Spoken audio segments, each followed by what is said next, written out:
1983 saw Doctor Who turn 20, a significant milestone that I didn't truly appreciate until I thought about it in modern series terms.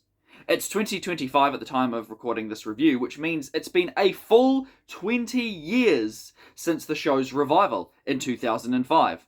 That's insane! A full 2 decades since Russell T Davies brought us Christopher Eccleston and Billie Piper, reintroducing this historic show to a whole new generation, myself included. Will the classic Season 20 carry the same weight and deliver on the promised fan service? I cannot wait to find out. We're in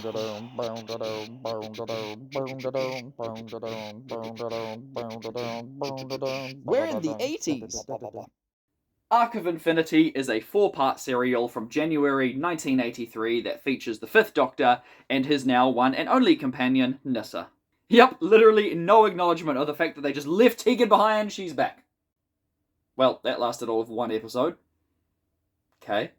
Anyways, we got more important things to worry about, like a pair of kids who can't act to save their lives, and a group of uppity bureaucratic Time Lord council members up to their typical stupid behaviour. Sorry for being blunt, but the Doctor has saved the day so many times and fixed I don't know how many problems for Gallifrey by this point that I've just lost patience for their shenanigans. Surely by now they can forgive him for pinching a TARDIS all those years ago. But no, every time he's summoned back to Gallifrey, it's either to fix one of their messes or, more often than not, to try and kill him for whatever reason. Geez, no wonder he's not a fan of his own people. I mean, the poor 5th Doctor's only been on Gallifrey for a few minutes before immediately getting shot by the 6th Doctor. That's certainly one way of choosing a new face for your future incarnation. This time around, it's because some extra-dimensional being is trying to fuse itself to the Doctor, which obviously sounds pretty bad.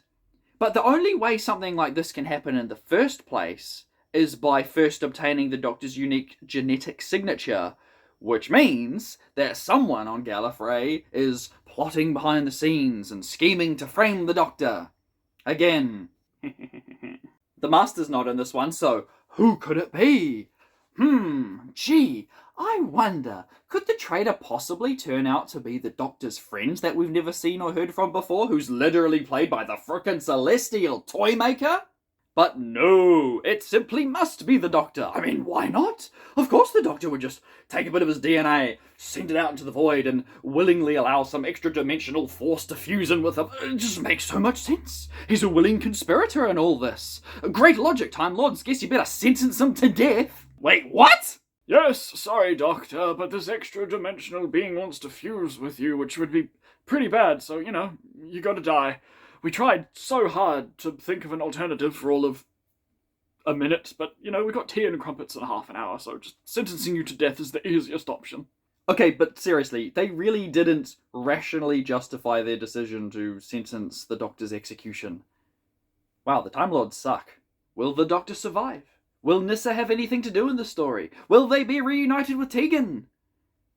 Well, yes, obviously. The Doctor always has a trick or two up his sleeve. Nyssa has plenty to do in this story, including this iconic Josh Schneer's fan favourite moment. And, of course, they do naturally bump into Tegan. And doesn't the Doctor just look thrilled about that? Same, Doctor. Same. Oh, I'm sorry, it looks like I sat on the remote and changed the channel to Power Rangers or something.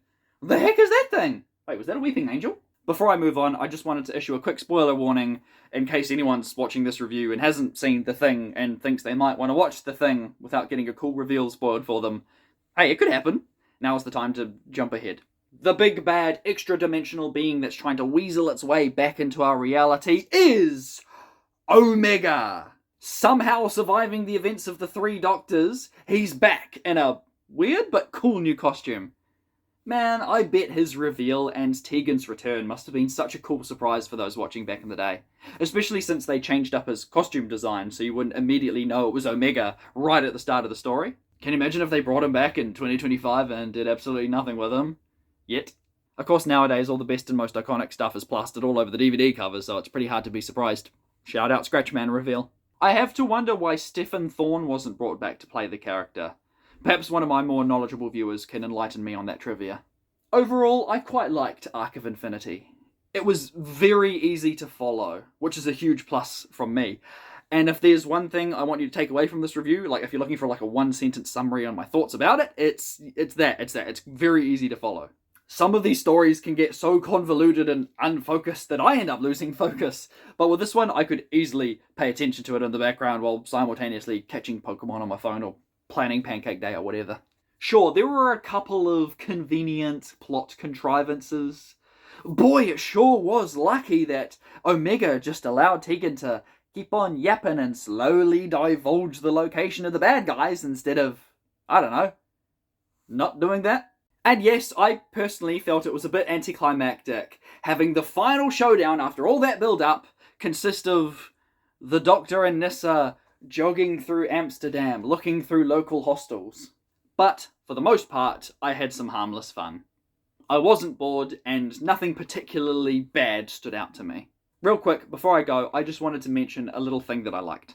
I appreciated the subtle moment where the Fifth Doctor could open a pin code locked door by remembering the presidential code. Because, of course, he was the president for all of 5 minutes back when he was the Fourth Doctor. I just thought that was really cool, because it shows that if it was intentional, then someone on the production team had continuity on the mind. And that was something I appreciated big time about Season 19, so hopefully this is a good sign of things to come, and we'll see a lot more of that going forward in Season 20. Right? That was a quick one. Neat. The only thing I could possibly think of that would improve it would be as if we actually got that Leela cameo that was teased through dialogue, but I'm sure we'll have plenty more fan service in the episodes to come. Season 20 being this big, celebration of the show so far, at least according to Wikipedia. But anyway, I will see y'all next time for Snake Dance. The Mara's back already. I hope we get the balloon snake prop again. Hello and welcome to the end screen. I can finally put this weird untitled box set away. I finally got my first use of the Arc of Infinity DVD before I move on to Blu-ray. Speaking of Blu-ray, we finally got the War Games in New Zealand, including this nifty steelbook. Sorry I've been bad at replying to comments. I'll try and do better. Next time you see me, I'll be 30.